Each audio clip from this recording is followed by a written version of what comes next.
I am PC Sadie James and I work at the mounted section. The mounted section is an important tool in MISPA searches. We've conducted a number of MISPA searches to date. Depending on the terrain, the pulser, the police search advisor or the officer in charge may contact us to help with large area searches or searches where terrain may be a little unstable for foot officers to cover. Main advantage of using the horses is our height advantage. Being approximately 10 foot up in the air, we have a much better perspective of areas needing to be searched. So, for example, if we're in a forestry area, we can see a lot more than foot officers would through the dense wooded areas.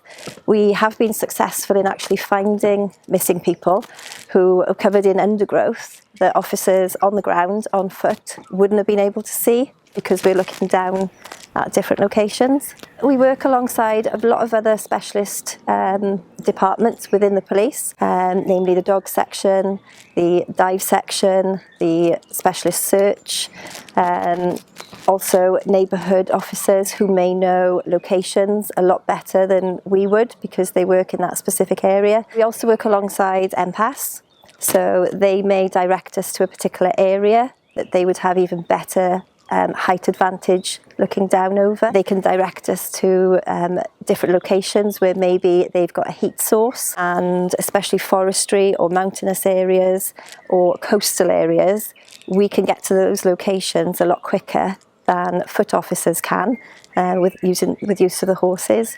And we do play a key part in searching for missing persons. However, we are just one piece of the puzzle where all agencies and other officers, specialist officers, response officers, neighbourhood officers come into play, and we do work as one big team.